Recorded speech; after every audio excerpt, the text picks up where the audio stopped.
Hello and welcome to Horrific Tales.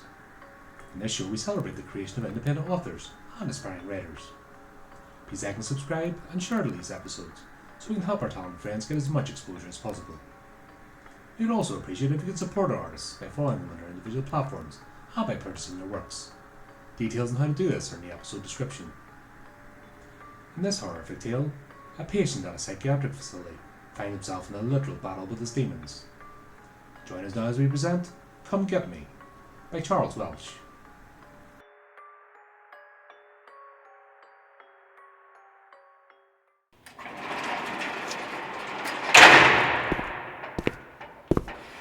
The closet door was slightly open upon his waking. He closed it each night before lights out, so he knew that something had happened while he slept.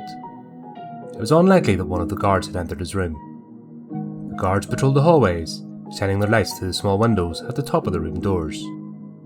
They only looked to make sure each inmate was in his or her bed, and then they moved on to the next door and the next. That was their routine, night after night, beyond 10 o'clock, all night. Their routine made it nearly impossible that one of the guards had entered this small prison, and even if one of them had caused the enter, they would not have messed with his closet door. Anyway, the door made a lot of noise when opened, which would have woken him.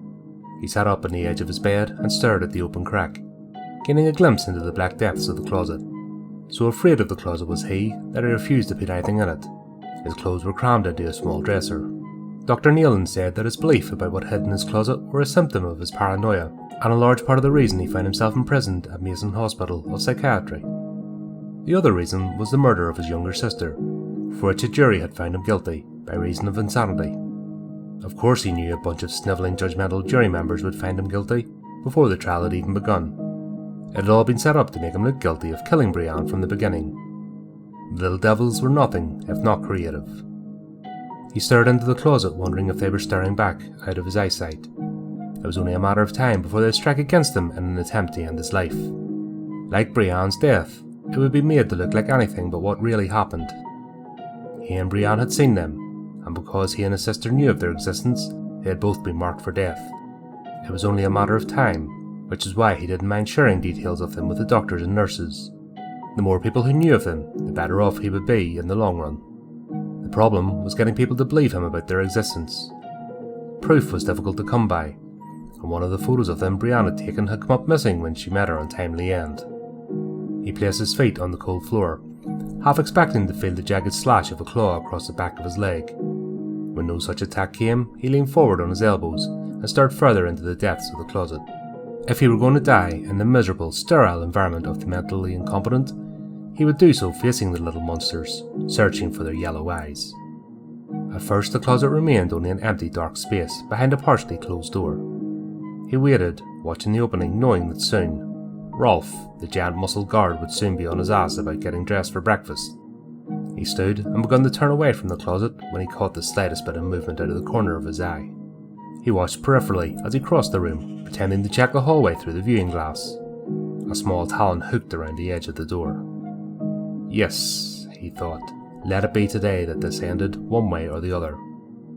If he could catch one of them, for only a few moments, he might convince Dr. Nealon that he wasn't crazy, like everyone else inside the hospital's walls. He simply needed to wrap his arms around one of them and scream at the top of his lungs. One of the guards or nurses would arrive fast enough that they would see the monster before it could gouge out his eyes or impale him to death. The claw on the edge of the door scraped down its edge. The exposed talon combined with the grating noise was intended to place fear in him. They liked to play games for weeks, sometimes months, before killing. He thought they somehow got off on instilling terror in their victims. He had lived that life for 3 weeks with Brianne, unable to convince their parents of the monster's reality. He ignored the sounds of the jagged talon on the door and began removing clothes from his dresser. They didn't like to be ignored. He returned to his own-made bed, placing his clothes on it while keeping his focus on the closet door. The long nail of the scaly claw raked back up the door, faster this time. The sound was unavoidable in the small room, and yet he still offered no reaction or awareness of its presence. He slipped out of his pajamas and underwear, standing nude on the opposite side of his bed from the closet. The door pushed open another inch. A yellow tinged eye peered at him from the crack. He grabbed fresh undies and pushed his legs through them as a hissing sound emanated from the closet. It was losing its patience with him. A quick glance at the closet as he pulled his shirt over his head showed an exposed fang beneath the glowing eyeball. He ignored it and pulled a loose pair of sweatpants up his legs, and then turned his back to the door as he sat to slide his feet into his slippers. Clicks on the floor behind him resonated around the room. It had come forth from its cave. Perhaps today would be the day after all.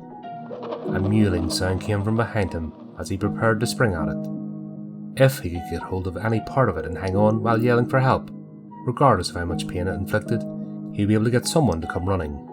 The sound grew until he heard his name spoken. Brian. This was not the first time they had spoken. The trick was to keep them speaking and out in the open before they could work their magic. Yes? The edges of the room rippled. He pushed back against it. He needed to keep the thing moving closer to him. Do you know why we are here? That's right. Keep talking. The fraying of the room stopped and popped back into place. Yes, because you murdered my sister, and you want to kill me too. They could manipulate reality. Once they did that, he could end up seeing anything. None of their created images were real, but it seemed like it. No, that was you. Have you not accepted responsibility yet? Mental manipulation. He crossed one leg over the other to keep up his own concerned appearance. You say that, but you forget. I was there and saw what you did. More clicking sounds on the floor. It was scuttling closer to him. It spoke again, but its sounds were distorted. The room buckled in on itself. He pinched his eyes shut and pushed inside his head. It was the only way to buy time. But he could only keep them at bay for so long. He needed it to come closer. You saw yourself that day? He'd hear the echoes of his sister's giggles in his mind, her laughter at his jokes. No, it was you. A little snicker came to his ears in his sister's voice. He opened his eyes as the white walls of his prison twisted into the yellow colour of Brianne's room. She sat next to him on his bed. No. Yes. Do you see her? It was crawling across her bed. It had come to them. Brianne, look out! He had swung at it. He felt the full thunk of his fist connecting. A crying voice. Brianne's voice asking, pleading, Why are you doing this? The thing twisted the images in his mind. It created visions of his fist connecting with Brianne's blonde little head. Stop it! On Brianne's bed, the green little devil with yellow eyes and protruding fangs slashed her neck. She gagged while it scuttled backward across the bed, away from his swinging fists. Blood flew in the air. The monster slowed time so he could see each drop wobbling in the air before him. The demon exclaimed, See? It was you. You're the monster. The images melted. Brianne was crawling away from him, screaming for their mother. His fist connected again with her head. He shook his head from side to side. No! Stop trying to make me see things! It was you! The thing behind him ticked across the floor. It was almost at the edge of the bed. In his mind, it flew from Brianne's bed and hurled itself towards her open closet door. Brian cried out, I know the truth! Despite what you show me, you killed her! You have powers to make me see things, but I know the truth! It came closer. You killed her, Brian? He stared into Brianne's room, watching himself stand up from her bed and pull her body by the arms. He pulled her into the open closet and shut the door. Brian clamped his eyes shut and then opened them. His hospital room was around him for a moment, and then Brianne's room re-emerged. He gazed into her mirror, his face splattered with blood. The image pulsed, his features enlarging and shrinking before him. In the background of the mirror, he saw the creature standing over Brianne's dead body. It lay twisted on the closet floor. They all knew you weren't well? Its voice was slick, like the scales on its hide. He tensed his muscles. The moment was drawing near. He would grasp the monster and cling to it before it could kill him, or scurry back into the closet. No more hiding. Brian raised his voice. I'll make sure they see you for what you are, devil! Lower your voice. Brian coiled his body until it quivered and asked, So you can keep your identity hidden from everyone? The tap-tap-tapping sound of its talons on the tile floor stopped. No. So you can get better, Brian? He leaned forward on the edge of the bed, tightening the core of his body, bracing for the battle ahead. He only needed one good shot. one good grasp on it, and he could scream loud enough to wake the dead. Bran opened his eyes. He was in his hospital room. He could feel it crawling its way up his mattress. His bed covers pulled at his rear as it clutched his way to his back. "This all ends today." Bran twisted, launching himself at the green monster behind him. Its yellow eyes widened in surprise. One of its claws rose to defend itself too late. He wrapped both of his arms around its neck. It screamed and made a gargling sound, as though it were rinsing its mouth. "Help!" There was movement behind him. There were more of them. Always more. He increased the strength of his hold and began screaming. "Dr. Nealon, come now! I've got him!" More gurgling, and then it screamed to him. "Get off me, Rolf! Grab him!" Pain shot up his side as the second one attacked. He yelled to the room. "No more manipulation! Now everyone must see what happened to Brienne!" It twisted in his grasp as the second one clutched at him. "You happened to Brienne!" Dr. Nealon's face replaced the scaly monster's head.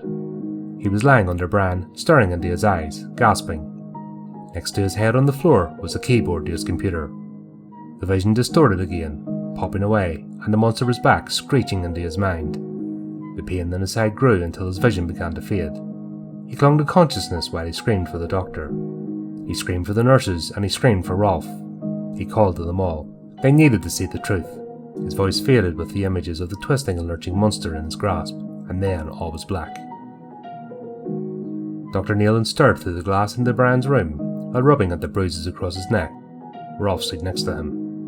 "Do you want to keep him sedated for a couple of days?" Dr. Nealon looked away from Bran's dozing body. "Yes, and thank you, Rolf. You saved me back there. I underestimated the depth of his delusional state. He almost killed me. I'll not make that mistake again." Rolf nodded and clapped the doctor on his back. "It's why I'm here. You'll get him figured out." Rolf walked away, and Dr. Nealon checked back into the room. Bran had rolled over in his sleep. He began to move away from the room view portal when he noticed the closet door. It had sprung open again. No wonder Bran was so terrified of the small closet. They closed the door repeatedly, only to later find it hanging open. He would need to get maintenance to fix the door so it would stay closed. He leaned closer to the glass, focusing on the bottom portion of the door near the floor. They would also need to touch up paint the scratches on it. As fearful as Bran seemed of the closet, it appeared that he had done some extensive damage. No wonder he was so wound up.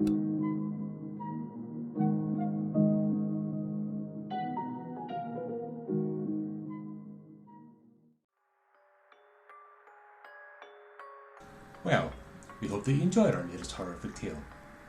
If you want to keep up to date with the future episodes, then subscribe to our YouTube channel and follow our social media pages. You can also give the channel support by visiting our merchandise store and picking up some of our items. Please also take a moment to support our contributing artists who very kindly lend their talents to the show. Check out the links in the description on how you can do this. Well, that just leaves me to say, until next time my friends, keep it creepy, keep it horrific.